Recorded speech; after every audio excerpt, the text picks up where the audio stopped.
Hola amigos y bienvenidos a otro episodio de La Banqueta Virtual. Esta noche, como todas las noches, acompañado de mi estimadísima Vanessa Herrera. ¿Cómo estás, Vane? Y cuéntanos a quién tenemos de invitado esta noche. Hola, buenas noches a todos. Es que mi estimada Vanessa me suena, y ya todas las noches me suena, ni modo, la tengo que aguantar todas las noches. Pues buenas noches, el día de hoy tenemos en la banqueta virtual a un invitado súper importante y valiente. Para los dos que no lo conocen, que son de México, para Martita, nuestro invitado es de los pocos personajes recientes del cooptado Ministerio Público en investigar corrupción, quien fue capturado por enfrentarse a las mafias políticas y de empresarios en Guatemala, y quien junto a Estuardo Campo logra poner en evidencia varios casos, entre ellos la construcción del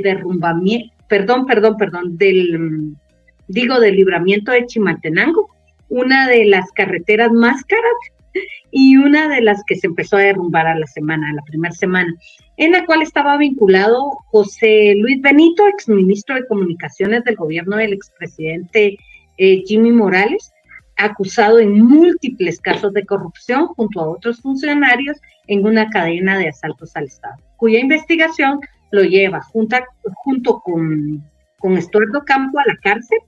El caso en contra del invitado llegó a tribunales en abril del 2024, fue absuelto de todos los cargos hechos por el Ministerio Público, convirtiéndose en el primer fiscal que le gana la batalla a la fiscal general Consuelo Porras.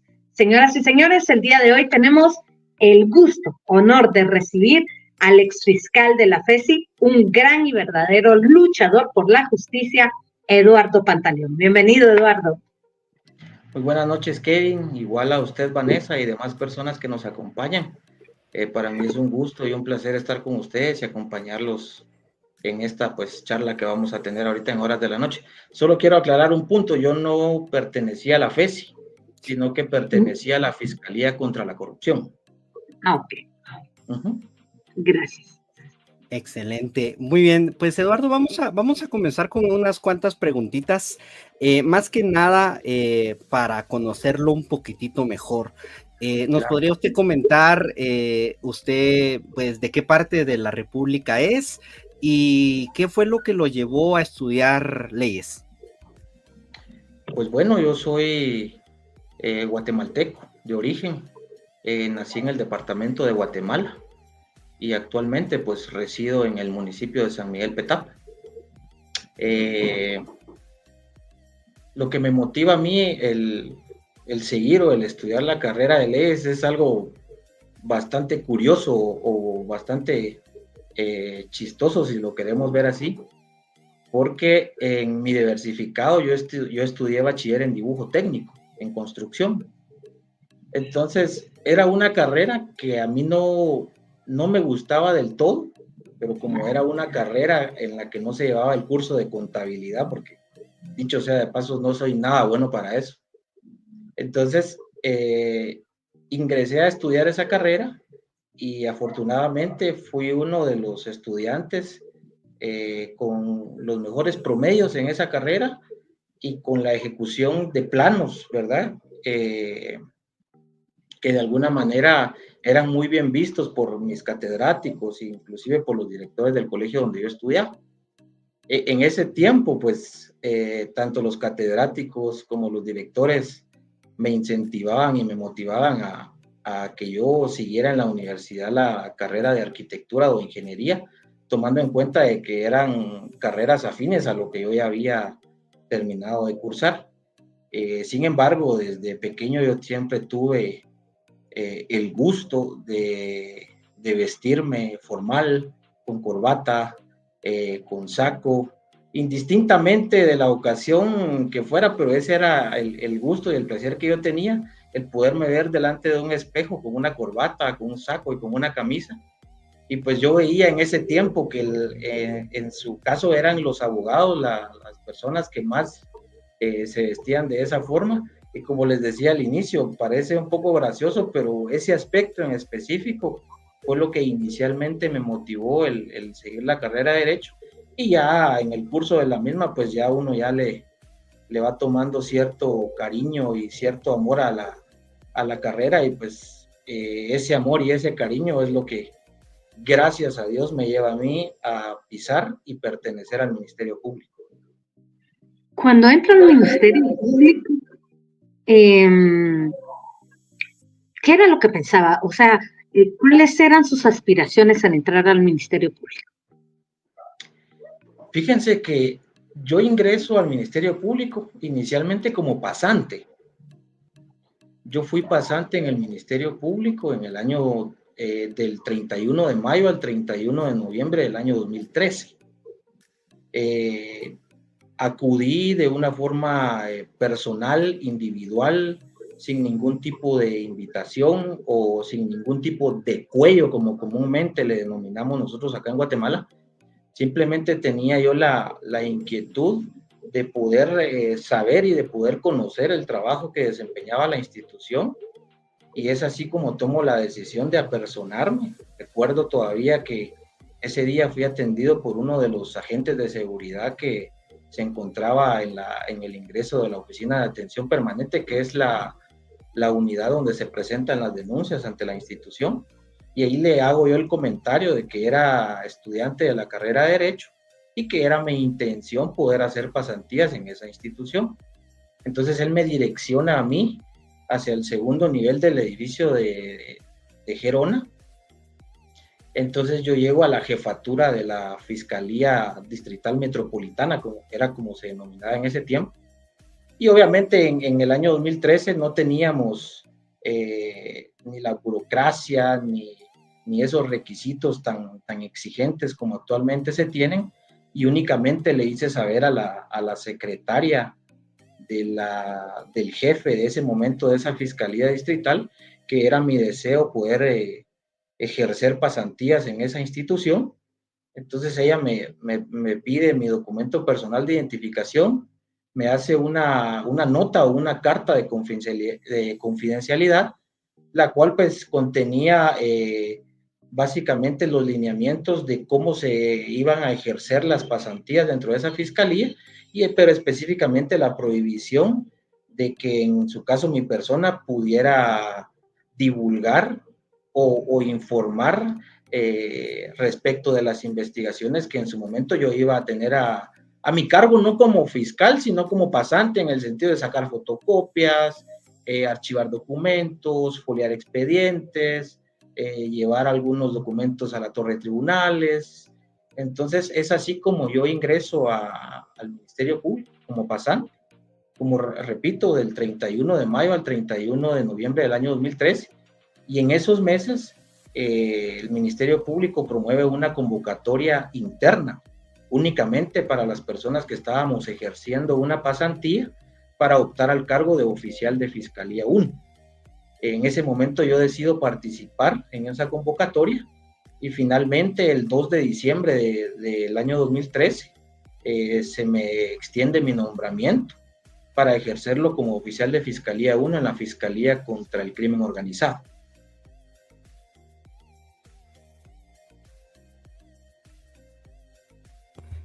Qué interesante, perdón, perdón, el teléfono es lento, no soy yo, es el teléfono.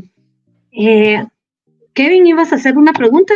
Sí, ahorita usted nos comentó, pues que ya, cómo fue que usted logró entrar al Ministerio Público como pasante y ya su nombramiento dentro de una fiscalía. ¿Cómo fue para usted siendo, digamos, un estudiante, un joven que se iniciaba en la carrera de Derecho, ya pertenecer a una fiscalía del ente que pues tiene el monopolio de la persecución penal en nuestro país? ¿Cómo fue para usted ya verse fuera de las aulas y ya en la realidad? Pues miren, para mí fue muy, muy motivante, muy gratificante y también, lo puedo decir, muy emocionante, porque en el año 2013 recuerdo que todavía estaba en funciones la exfiscal general Claudia Paz y Paz, y pues en esa administración o en esos años ya comenzamos a ver nosotros un poco de lo que terminó siendo la lucha contra la corrupción en Guatemala.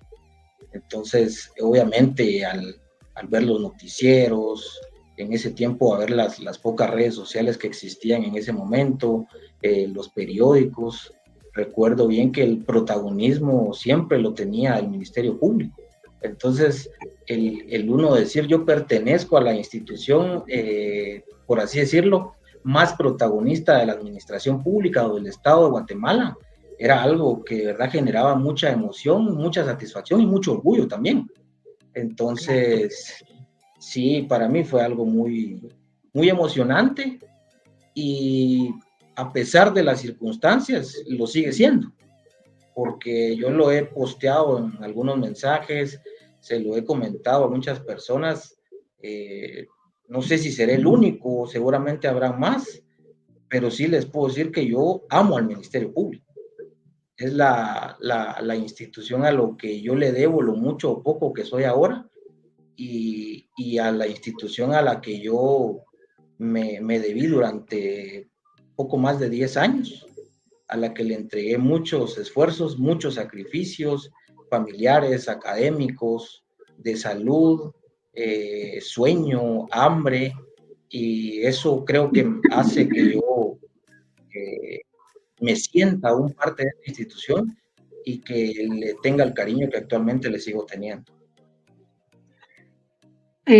Básicamente, Claudia Paz y Paz fue su escuela al iniciar en el MP. Sí, correcto. Ella era la fiscal general que ejercía la jefatura del Ministerio Público en esos años. Saludos al exfiscal Claudia Paz y Paz, que a veces la hemos tenido por aquí. Otra de las cosas que me gustaría saber es, cuando es promovido y lo llaman para estar en la Fiscalía contra la Corrupción, ¿qué le pasó por la mente? ¿Qué era lo que tenía previsto, planeado o qué era lo que deseaba? Fíjese que esa historia es un poquito interesante, porque cuando yo ingreso el 2 de diciembre del año 2013 a la Fiscalía contra el Crimen Organizado, es en esa fiscalía donde yo conozco a Estuardo Campo.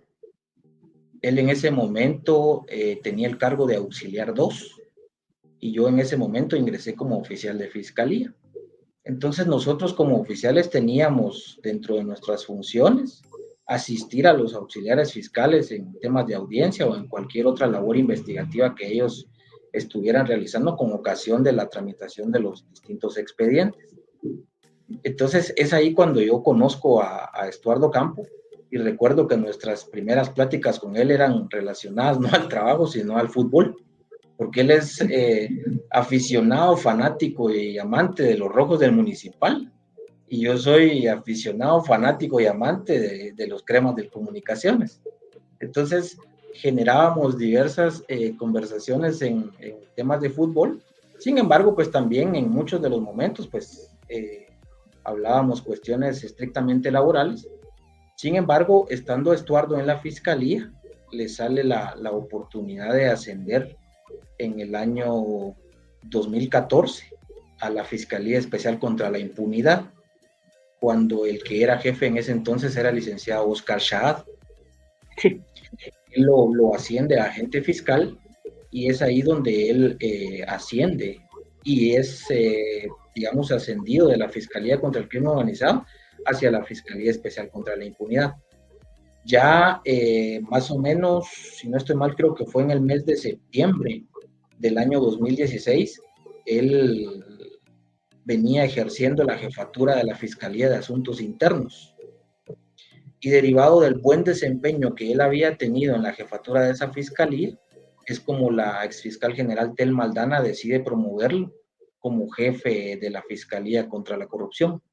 Entonces, estando él en esa fiscalía, en una oportunidad me llama y nosotros con él nos tratábamos de mijo aquí, mijo allá, mijo mira, mijo esto, mijo lo otro.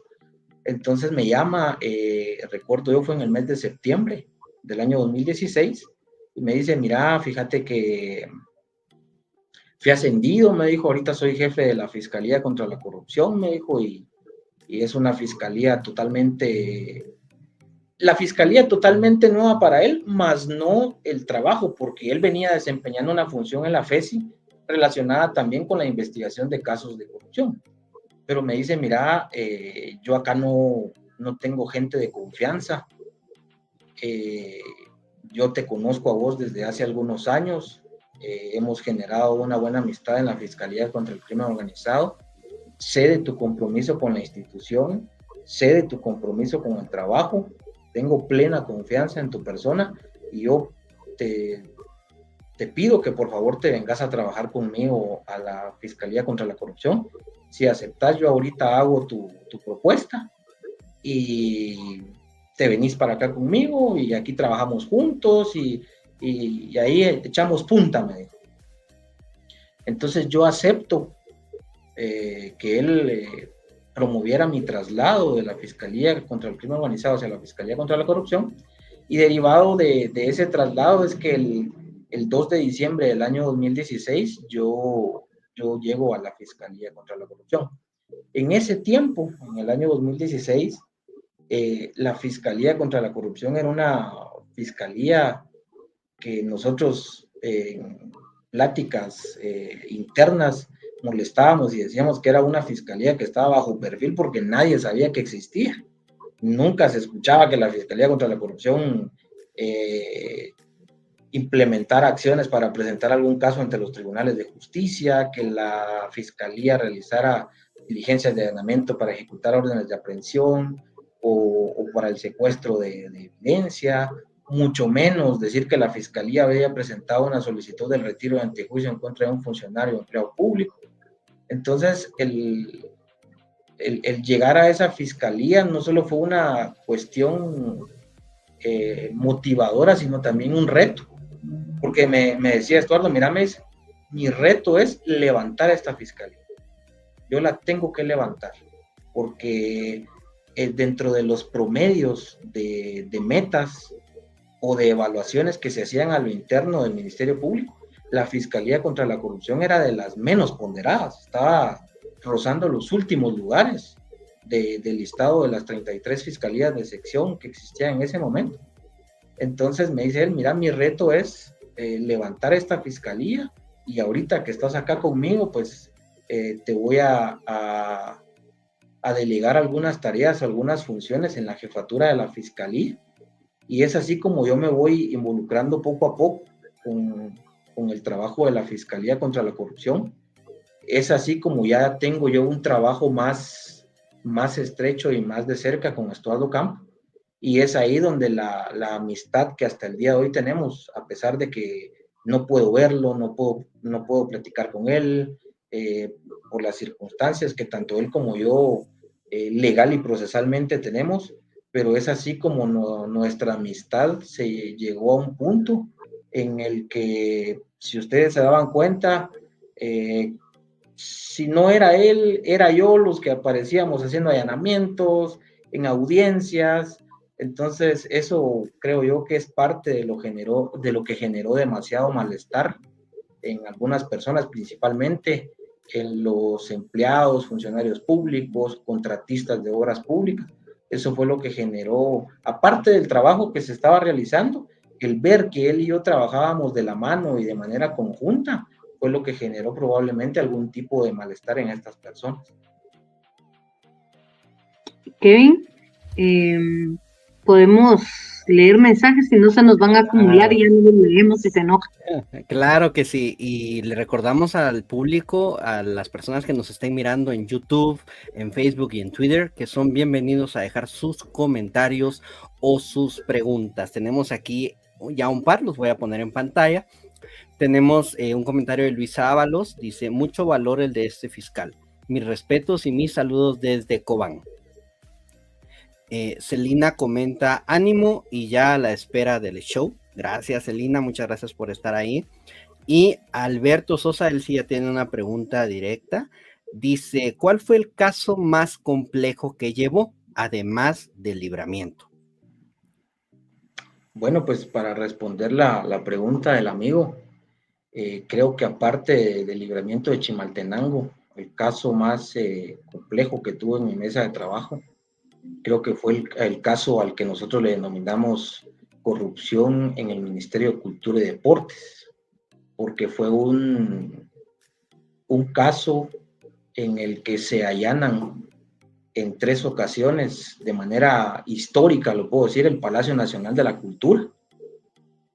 Fue un caso en donde hubo participación de un número significativo de funcionarios y empleados públicos, quienes figuraban como sindicados en esa investigación.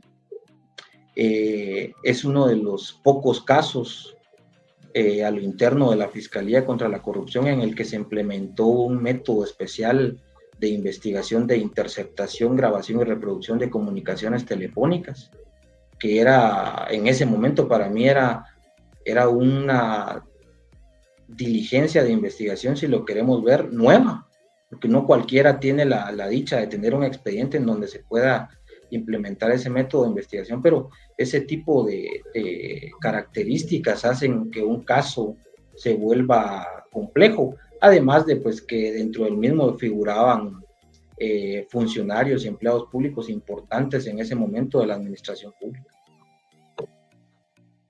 Gracias. Excelente. Tenemos aquí otra preguntita desde Facebook. Evelyn Vega pregunta, Eduardo, ¿qué esperanzas tiene para el trabajo del Ministerio Público en el futuro? Pues bueno, la verdad es que todos esperamos que estos momentos oscuros y que estos momentos de tempestad poco a poco vayan mermando o en el mejor de los casos vayan terminando. Gracias a Dios existe la alternabilidad de poderes, no solo en los organismos del Estado, sino también en las demás instituciones que conforman la administración pública, y el cual pues el Ministerio Público no es excepción. Pienso yo que con la llegada del presidente Bernardo Arévalo, valga la redundancia, a la presidencia de la República, pienso yo que actualmente pues están buscando los mecanismos legales para poder realizar, en este caso, pues la destitución del actual fiscal general. Sí es un tema que veo yo bastante complicado.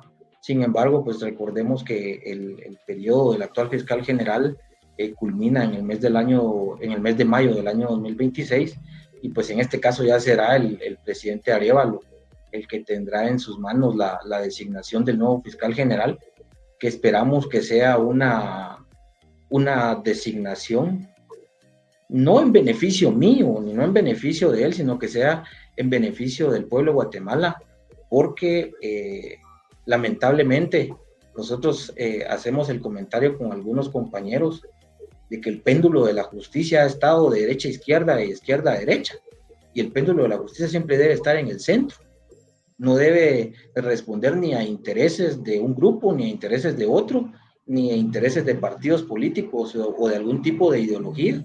Entonces, esperemos que la designación o el nombramiento que haga el presidente Arévalo sea en pro del pueblo de Guatemala y en pro del trabajo y la lucha contra la corrupción, que les puedo decir con toda propiedad lo que actualmente tiene al país de rodillas.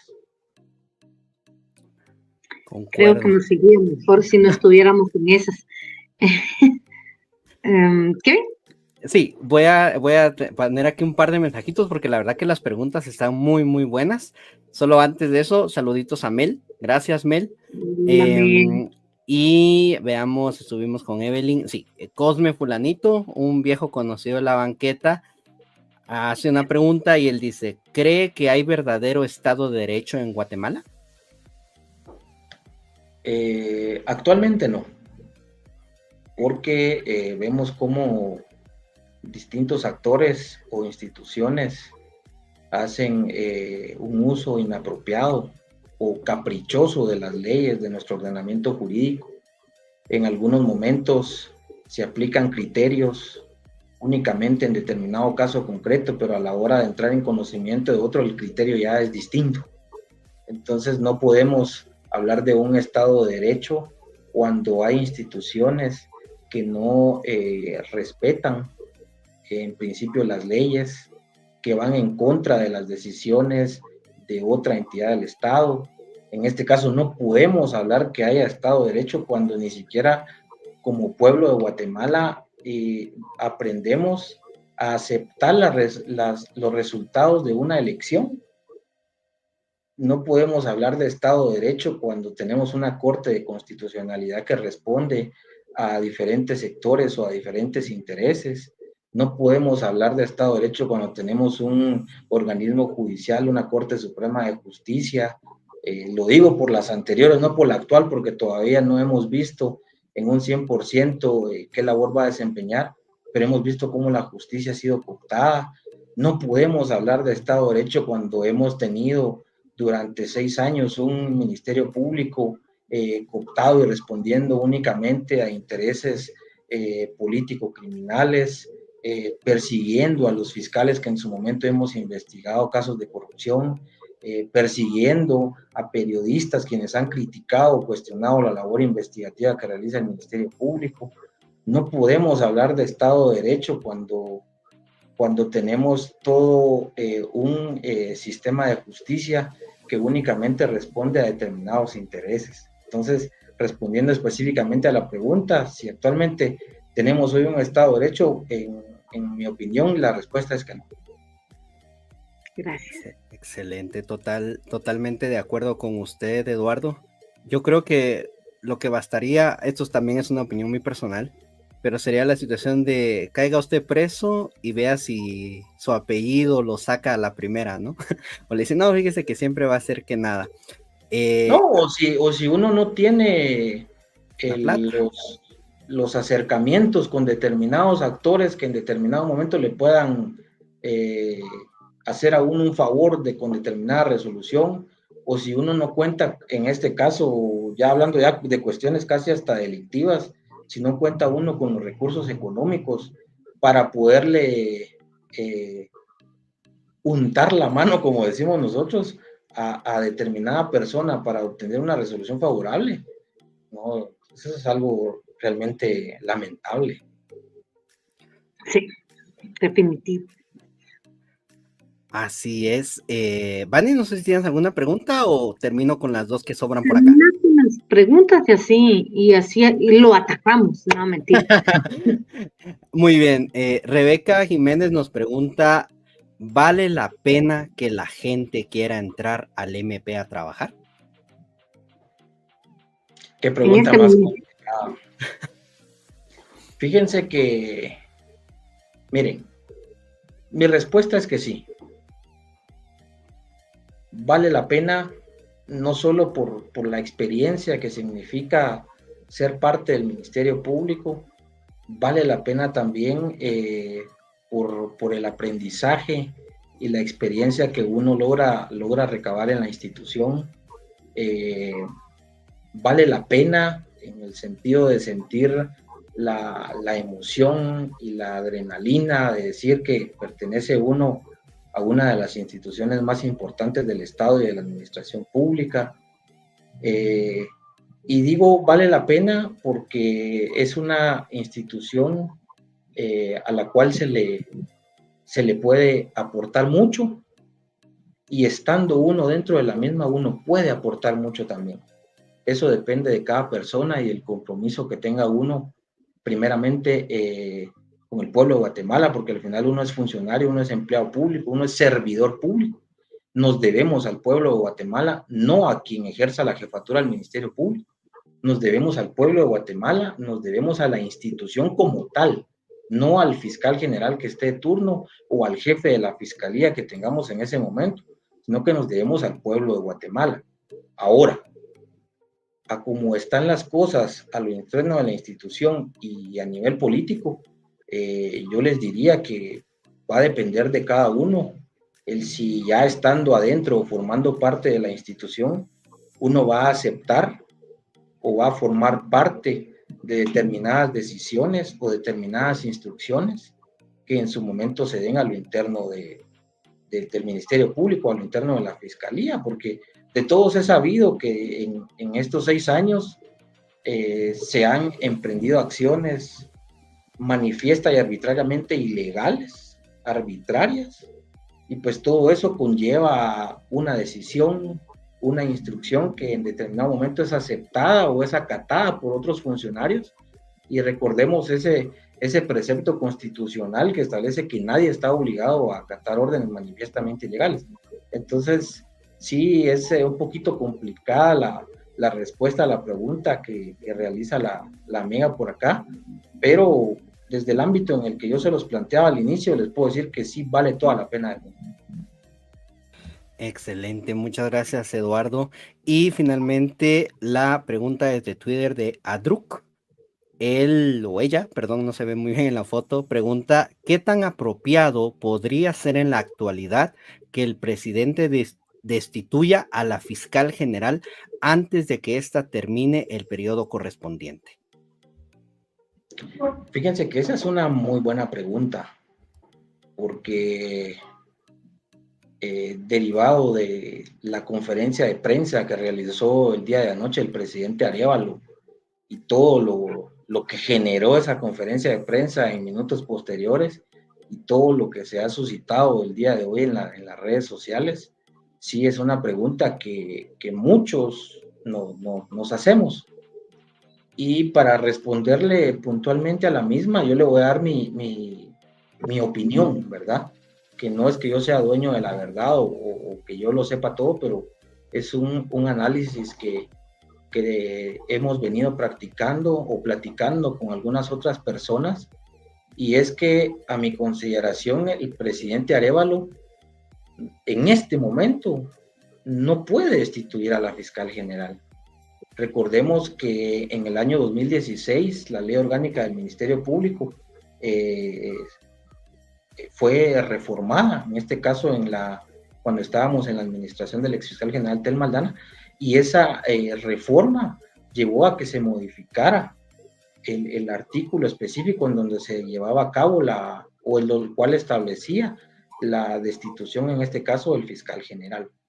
He visto muchos comentarios de las personas que dicen, presidente, usted tiene el poder del Ejecutivo, usted tiene las facultades, tiene la función de poder destituirla, ordene al ejército, ordene a la policía que le impidan el ingreso al edificio de Gerona, pero eso sí ya pienso yo que traería consecuencias bastante complicadas, se desataría o se rompería el orden constitucional en este momento, y obviamente eso no le conviene ni al presidente ni a nosotros como pueblo de Guatemala. Pienso yo que la salida legal, y yo pienso que es la salida más adecuada en este caso, es apostarle y tenerle fe a la reforma constitucional, no solo, si hablamos del caso específico del Ministerio Público, que se pueda dejar sin efecto esa reforma que fue planteada en el año 2016 y que ya sea única y estrictamente facultad del presidente de la República el poder destituir al fiscal general que en este caso esté de turno. Y ya si hablamos de reforma constitucional en el ámbito del Ministerio Público, se podría también realizar una reforma constitucional, en este caso del sector justicia, por ejemplo, que es otro de los temas que nos tiene actualmente de rodillas como país y en el ámbito público. Qué importante es tener claras las cosas, Eduardo. Llegar a un lugar a dar lo mejor de sí y no a quitar, no a cooptar, no a ensuciar. Regularmente en casa nos enseñan que cuando uno llega a un lugar debe dejarlo igual o mejor de lo que lo recibió. Teniendo la oportunidad para hacerlo, perderla para llegar a ser un tirano. Y no me refiero a esta señora, me refiero a todos en el país, a todas las personas que no hacen las cosas de forma legal y bien, que es exactamente lo que usted hizo, llegar a un lugar, hacer su trabajo y lastimosamente pues tuvo que pasar pues un juicio. Pero qué bonito es salir a cámara y que en lugar de que le estén diciendo hijo de tantas, etcétera, le estén diciendo qué orgullo nos da tenerlo como guatemalteco y como funcionario en el gobierno de Guatemala. Muchas gracias. Y ahora, el desbordamiento de Chimaltenango. No tan fuerte, Vane, porque se empieza a derrumbar, por favor. Algo así de mírame y no me toques. ¿Cuándo se involucran ustedes en el caso con Estuardo? Fíjense que nosotros nos involucramos ya de manera directa el 30 de septiembre del año 2019, porque recordemos que esta obra fue inaugurada el 12 de abril de ese año. En ese momento, el 12 de abril, existió una actividad a la que asistió el presidente en funciones en ese momento, el presidente Jimmy Morales, en compañía, creo yo, de todo su gabinete, o por lo menos de la mayoría de sus ministros de Estado, específicamente el señor José Luis Benito Ruiz. Y nos llamó la atención cómo en ese momento él hacía, hasta en tono de broma, decía que se encontraba en el área del libramiento de Chimaltenango haciendo una supervisión, cuando realmente lo que él estaba haciendo era una inauguración de la obra pública en vísperas de la Semana Santa, que estaba próxima a entrar en ese momento. Entonces, a raíz de esa inauguración, pues, en los próximos días se llegó la entrada del invierno a Guatemala, y es lo que empezó con la saturación del agua en toda esa zona donde se ejecutó la obra de libramiento. Pero específicamente el 30 de septiembre hubo un derrumbe, no de grandes proporciones, porque sí era bastante significativo. Entonces nosotros, al amparo del artículo 289 del Código Procesal Penal, que ese artículo nos faculta como Ministerio Público que al momento de tener conocimiento por cualquier vía fehaciente o por cualquier vía oficial de la posible comisión de un hecho delictivo, el Ministerio Público tiene la facultad de poder iniciar investigaciones de oficio, es decir, sin que exista una denuncia previa planteada por algún ciudadano o por algún empleado público. Entonces, en ese sentido, el 30 de septiembre, ante el primer derrumbe que se suscitó en el tramo carretero del libramiento de Chimaltenango, nosotros conformamos un grupo de trabajo conjuntamente con Estuardo Campo y nos hicimos presentes al lugar en donde se había suscitado este derrumbe.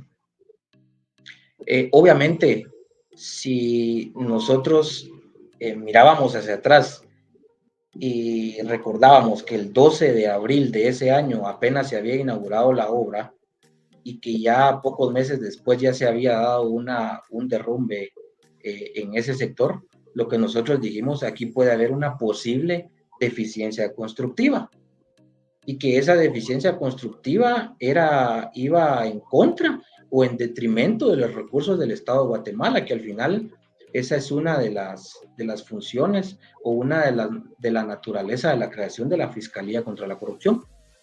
Entonces, ante ello, Estuardo Campo, como jefe de la Fiscalía, él instruye que se inicie una investigación de oficio para investigar todo lo relacionado a la construcción y a la ejecución de esa obra pública.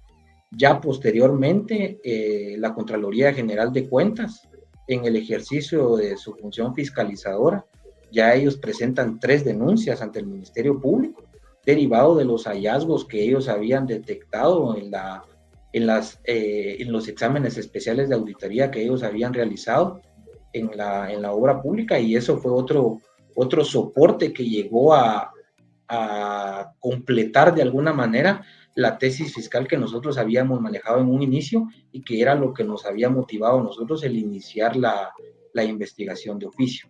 Es así como nace la investigación del caso Libramiento de Chimaltenango.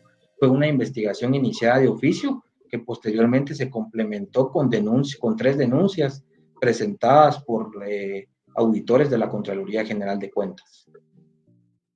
Yo me acuerdo que todo el mundo en redes andaba loco, sí, loco, porque decían, ¿cómo es posible? Si mínimo las malas carreteras que nos hacen generalmente se caen a los 4 o 5 años, pues. Y Sí, fíjense está ustedes muy que mal. ahorita que usted comenta eso, recuerdo un comentario que se dio en una de las audiencias y que una de las personas que está involucrada dentro de ese expediente decía que esa era una obra pública que se había planificado y construido para tener una duración de 20 años. Menos mal. Ah, creo yo que es algo totalmente inaudito, no solo en esa obra, sino en cualquier Es otra hasta otra ofensivo. obra pública. Costó 500 y la madre de miles de millones de quetzales. Es la carretera más cara, el kilómetro cuadrado salió como en 47 millones de quetzales más o menos. Para que se Fíjense cayera y todavía le fíjense digan a que, uno, es normal. fíjense Sí, que ahí estamos hablando que fueron 14 kilómetros de construcción y el costo total de la obra, con sus aumentos y decrementos que tuvo en todas sus incidencias de ejecución, la obra llegó a costar casi 609 millones de quetzales. 609 millones de quetzales. Y qué barbaridad. yo lo decía en su momento, lo reiteraba en un post que puse hace algunos días, se lo reitero acá a ustedes y si es necesario lo reitero en cualquier instancia, en cualquier lugar, ante cualquier persona.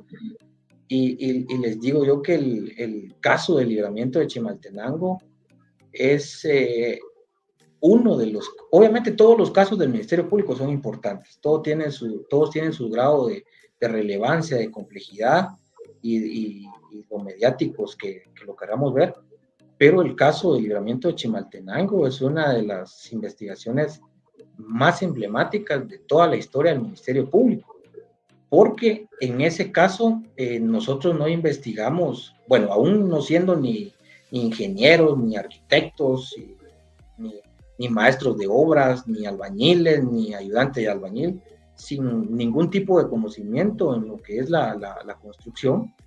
El caso del libramiento de Chimaltenango es una de las investigaciones que lleva en su conjunto no solo investigar aspectos legales, financieros, administrativos, sino también es una investigación que a nosotros nos llevó a investigar y aprender aspectos constructivos, que por lo regular ustedes, si ven algunos otros casos en materia de corrupción en donde se han investigado obras públicas, en la mayoría de las investigaciones solo se van por el aspecto financiero, obviamente porque el interés o la naturaleza del caso de corrupción es investigar la defraudación o el detrimento de los recursos del Estado de Guatemala.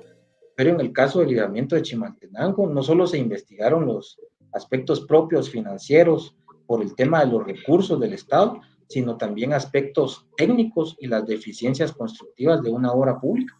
Entonces eso a nosotros no nos llevó a de alguna manera poder estudiar, leer, entender y aprender algunos aspectos técnicos propios de los profesionales en temas de ingeniería o arquitectura.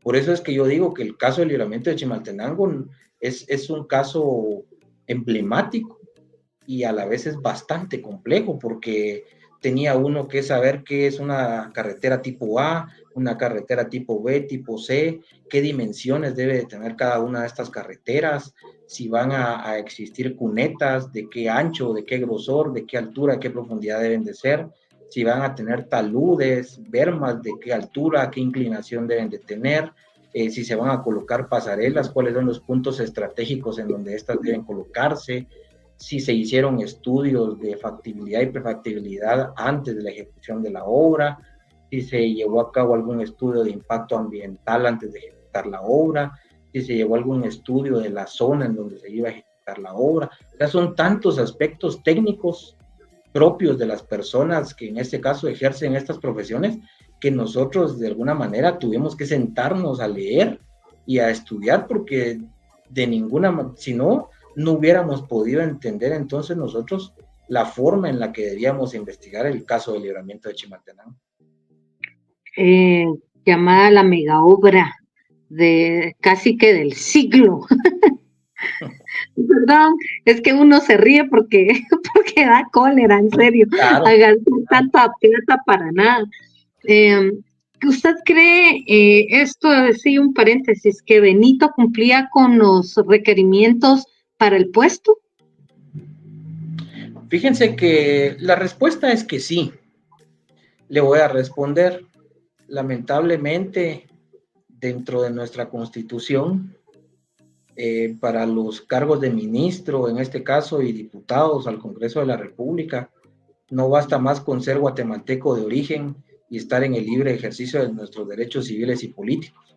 En ese caso, pues cualquier persona puede ser o participar para optar algún cargo como diputado al Congreso de la República, y en este caso cualquier persona puede, en este caso no optar al cargo, porque estos cargos son de confianza y son ya designados por el presidente de la República, pero en estos no se requiere mayor calidad o cantidad de requisitos.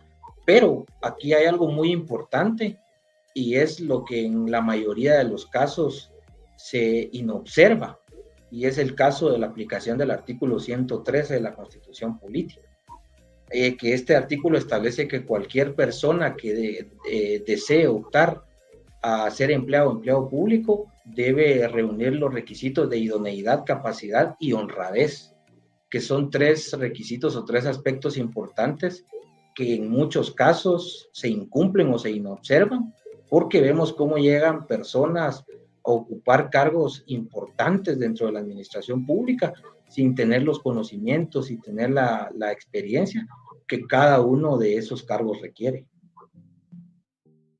Gracias. Kevin, ¿hay más mensajes o tienes una pregunta? Sí. No, solamente un comentario ahorita que hablaban de la mega obra y la mega obra del siglo. Yo recuerdo a Jimmy Morales diciendo que era el logro de ingeniería más grandioso en los últimos 100 años de Centroamérica. Y yo así de, yo siento que el canal de Panamá va a querer una discusión respecto a eso. Sí, totalmente. Voy aquí con algunos comentarios que nos han dejado. Marta Cuarón, ella no es guatemalteca, pero comenta: saludos desde New York, siempre del lado de la gente que apoye la justicia.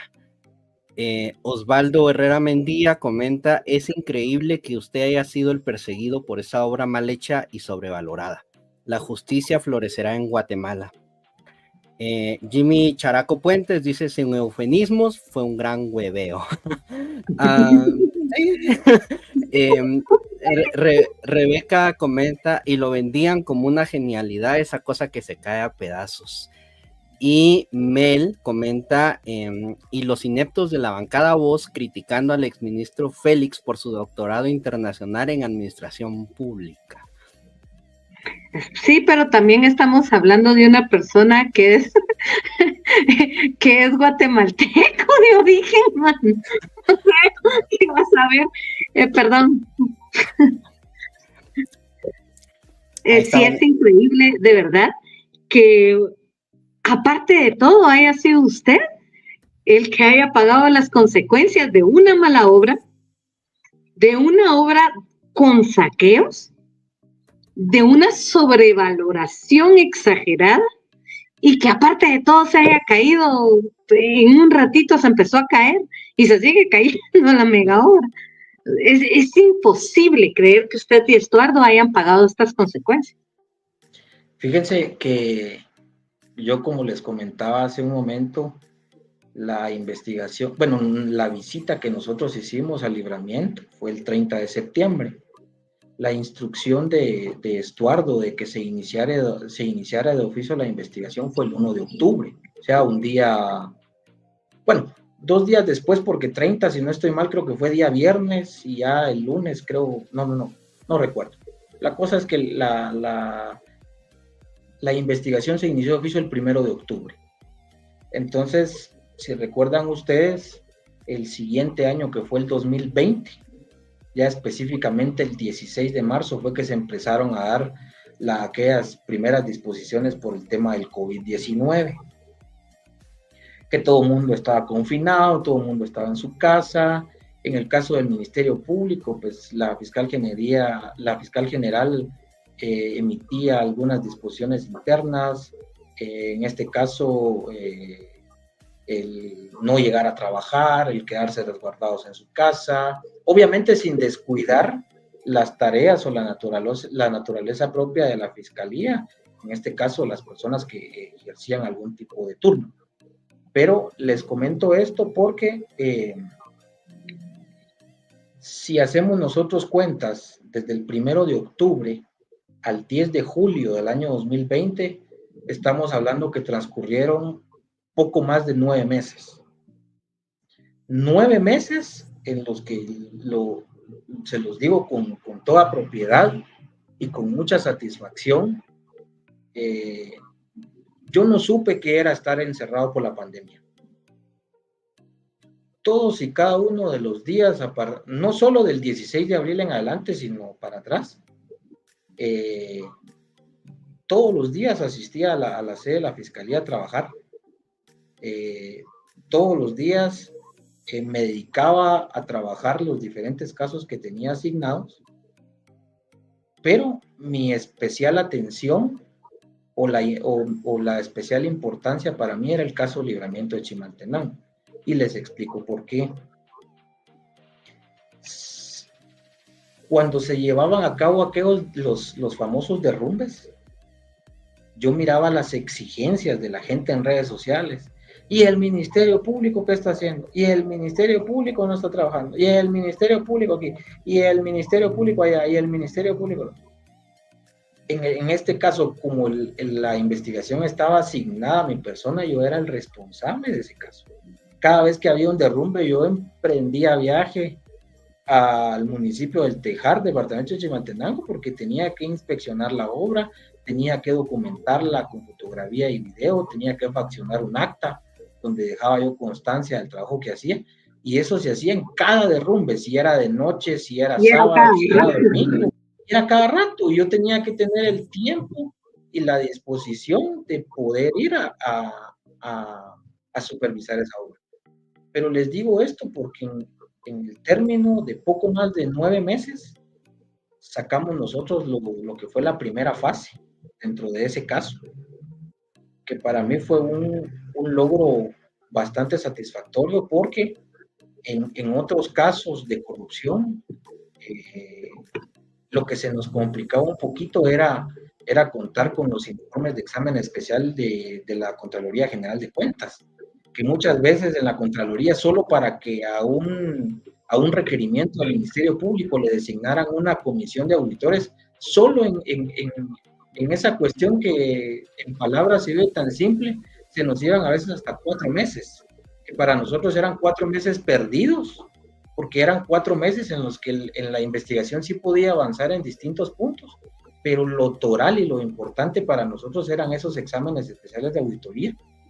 Gracias a Dios, en ese momento contamos con el apoyo del excontralor general de cuentas, el doctor Edwin Humberto Salazar Jerez, que dicho sea de paso, en paz descanse, pero nosotros contamos con el valioso apoyo de él y con el apoyo de las distintas áreas técnicas de la Contraloría General de Cuentas, y es así como nosotros llevamos ante los tribunales de justicia la primera fase de lo que fue el caso de Libramiento de Chimaltenango en un término de 9 meses y días. Y les digo esto porque cuando yo dejo la Fiscalía contra la Corrupción, yo ya había iniciado una segunda fase, específicamente el 11 de diciembre del año 2020. Y si hacemos cuentas del año 2020 al 21, 22, 23 y 24, estamos ya cerca de llegar a 4 años en los que no tenemos resultados, no tenemos información de qué pasó o qué va a pasar con esa segunda fase del caso de Libramiento de Chimaltenango. Cuando ustedes empiezan el caso del Libramiento de Chimaltenango, ¿no tuvieron freno? Digamos que la fiscal general no les dijo, ay, no pueden investigar eso. No, de hecho, de ninguna manera. De hecho, cuando ella se enteró de que la Fiscalía contra la Corrupción había iniciado de oficio la investigación por la construcción de esa obra, recuerdo yo que hasta lo vio con buenos ojos. Ay, ¿qué le pasó? No puso ningún tipo de límite o una instrucción contraria o adversa a los fines de la investigación. Ahí sí que nos dejó trabajar. En ese sentido nos dejó trabajar y sí nos permitió realizar nuestro trabajo de manera natural y de manera normal. Todavía recuerdo yo que en algunos momentos, cuando había un derrumbe o algún deslizamiento de tierra, a veces yo ya iba en camino a ver la obra y Estuardo me decía, mijo, mira, fíjate que el despacho están preguntando que qué pasó con el derrumbe. Decirles que yo ya voy en camino, ya estoy llegando. Y según él, tal vez yo ni siquiera enterado estaba el derrumbe. Y era algo que por lo menos yo no le pedía autorización a Estuardo, porque obviamente iba a practicar yo una diligencia de investigación dentro de ese caso, iba a realizar una diligencia de investigación dentro del ámbito de mis funciones, dentro del ámbito de la legalidad. Entonces, si yo esperaba pedirle una autorización a él, el tiempo apremia, habían retrasos, de repente algún obstáculo en la carretera que me impidiera llegar. Entonces yo, al momento de tener conocimiento de algún derrumbe, en ese momento yo emprendía viaje hacia la obra pública, coordinaba con algunos técnicos en investigaciones que ellos son los que realizan el trabajo de campo. Entonces con ellos me apoyaba yo para documentar cada derrumbe con fotografía y con video, mientras yo estaba faccionando el acta para poder documentar todo el deslizamiento. Pero sí, les digo, en ese momento no tuvimos ningún freno o ningún obstáculo para poder realizar nosotros nuestra labor de investigación en ese caso. ¿En qué momento cambia esta situación, Eduardo?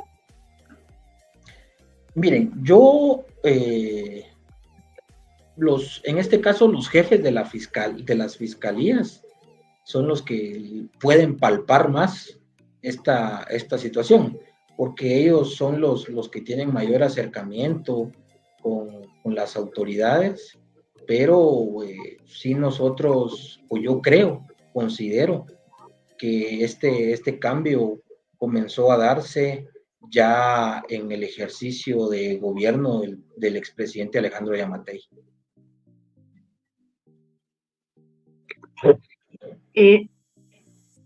Kevin, creo que hay un par de mensajitos.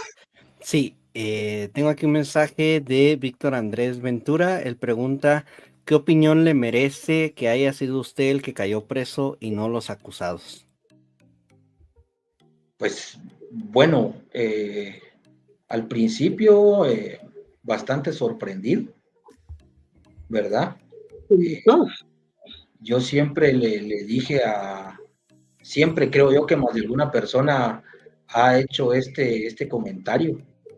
Yo lo hice en su momento con amigos, con familia, y yo siempre decía, Dios lo libre a uno de pisar esos lugares, sin saber de que dentro del desarrollo de mi vida como tal me iba a tocar a mí enfrentar un proceso penal, pisar una cárcel, pero al principio lo vi lamentable y dije, ¿por qué tengo que ser yo la persona que pague las consecuencias del mal trabajo de otras?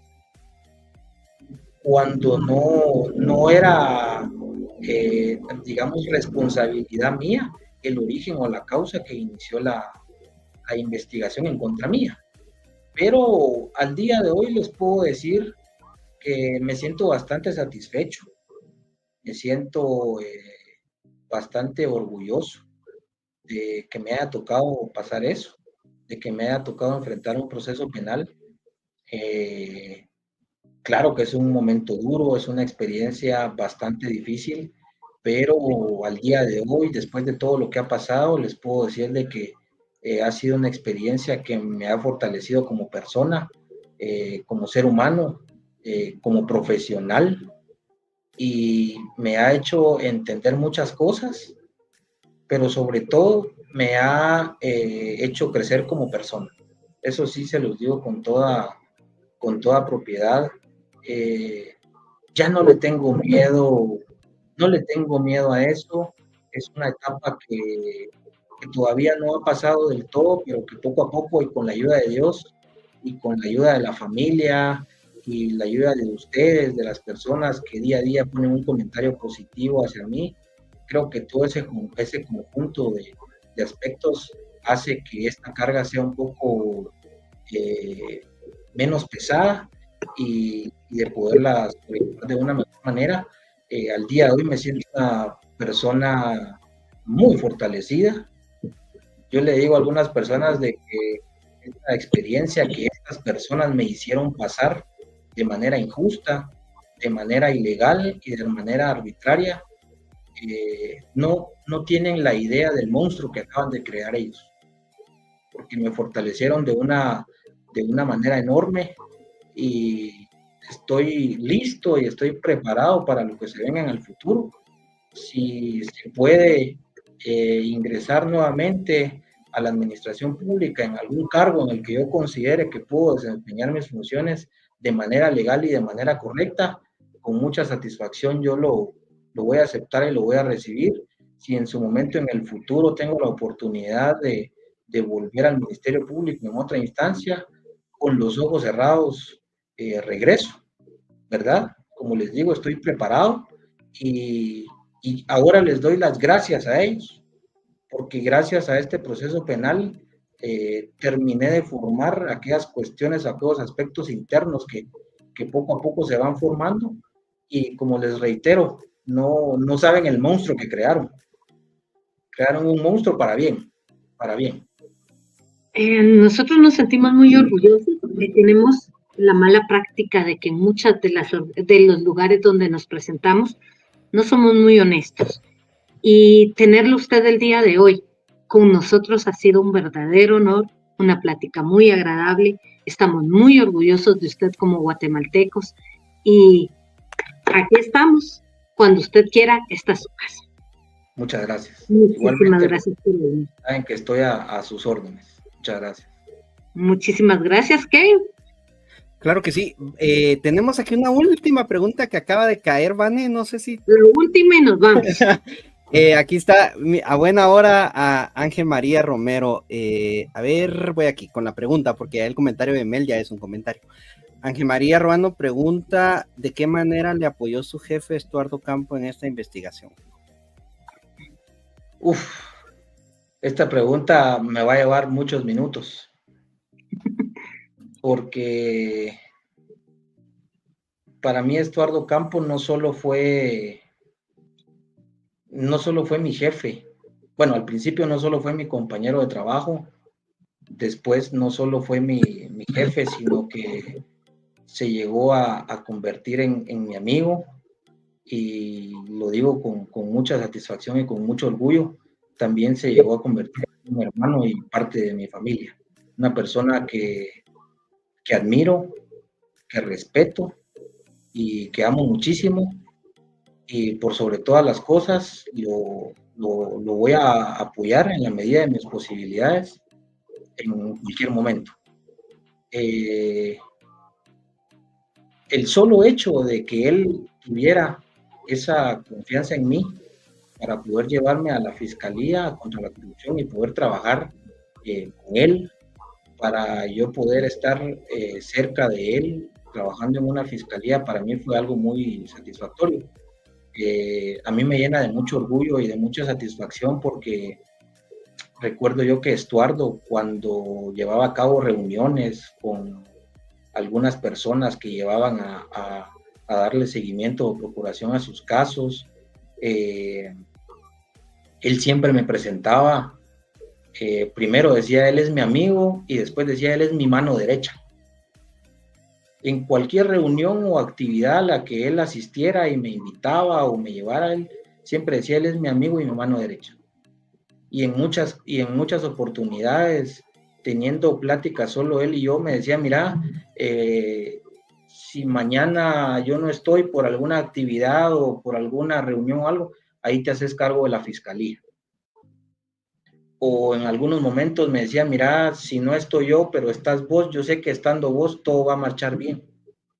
Entonces, el poder trabajar, no solo este caso, sino los demás que yo tuve asignados de la mano de él, para mí era algo muy satisfactorio, porque del tiempo que tengo de conocerlo, tuve la oportunidad de darme cuenta que tanto él como yo coincidimos en algunos principios o en algunos valores que tanto a lo interno de su familia como a la mía nos han ido inculcando, y tenemos formas muy, pero muy similares de trabajar. Estuardo es una persona que yo lo caracterizo como una persona muy perfeccionista. Es una persona muy impecable para trabajar, y yo también me considero ser una persona así, una persona que desempeña o trata de desempeñar su trabajo de esa forma, y creo que esos aspectos, el compromiso que ambos teníamos con la institución, creo que fue lo que nos llevó más a fortalecer nuestra amistad. Y lo decía yo hace algún par de semanas o un mes aproximadamente, que Estuardo Campo bien podría decirse que es uno de los mejores fiscales que ha tenido el Ministerio Público en toda su historia, no solo en estos últimos años en la lucha contra la corrupción, sino que si hablamos de un conjunto, el trabajo que ha desempeñado el Ministerio Público desde su creación en el año 1994, les puedo decir que Estuardo es uno de los mejores fiscales que ha tenido el Ministerio Público. Es lamentable y totalmente reprochable que tanto él como yo estemos enfrentando un proceso penal simple y sencillamente por hacer nuestro trabajo de conformidad con la ley, sacrificando todo lo que les decía anteriormente, principalmente la familia, que es lo más importante. Pero yo tengo fe y plena confianza en Dios, en que tanto Él como yo vamos a superar esta etapa oscura que se nos atravesó en nuestras vidas. Tengo fe y tengo confianza aún en el sistema. No todos los jueces obedecen a la corrupción, no todos los jueces están plegados a determinado sector. Sé que hay jueces, sé que hay magistrados que están desempeñando una función de manera correcta, de manera ética, de manera independiente y de manera imparcial, y sé que esos jueces y esos magistrados van a ser designados en cada uno de nuestros casos, y que al final cada uno de nosotros vamos a poder demostrar nuestra inocencia, y vamos a poderle decir a ustedes y al pueblo de Guatemala que, a pesar de estar viviendo en uno de los momentos más críticos en Guatemala en cuanto al sistema de justicia, nosotros dos enfrentamos los procesos penales. En este caso él está enfrentando 3, yo solo estoy enfrentando 1, pero vamos a poder decir al final de esto que enfrentamos un proceso penal teniendo a todo un ministerio público en contra, a todo un sistema de justicia en contra, pero al final y en el nombre de Dios vamos a salir victoriosos. Y nos tiene a nosotros a su favor totalmente. Y esperamos que los casos se resuelvan para bien y que Estuardo Campo esté bien, y ya lo vamos a invitar más adelante cuando sea más propicio. Primero Dios. Primero Dios. Y pues, señoras y señores, hoy tuvimos nada más y nada menos que al extraordinario fiscal, ex fiscal del Ministerio Público, el señor Eduardo Pantaleón, uno de los mejores fiscales que hemos tenido en Guatemala. Y de verdad, mil gracias. El día de mañana el invitado tuvo que declinar por cuestiones familiares, y el día miércoles, Kevin, vamos a tener nuevamente una historia más con Moni desde Argentina en Historias de Banqueta. Y claro, los días jueves tenemos siempre los jueves de ciencia. Perdón, me cuesta. La memoria me llega hasta el miércoles.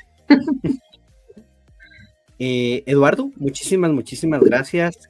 Siempre bienvenido a la banqueta virtual. Muchísimas gracias. A las personas que comentaron, les agradecemos bastante que hayan hecho sus preguntas. A las personas en Twitter, en Facebook y en YouTube. Si no se quieren perder ningún episodio de la banqueta virtual, ninguna de las entrevistas súper interesantes que tenemos, no olviden darle like y suscribirse al canal de la banqueta virtual. Así que muchísimas gracias nuevamente a nuestro invitado, a ti, Vane, y a todos, que tengan una excelente noche y nos vemos en el próximo episodio de la banqueta virtual. Muchas gracias.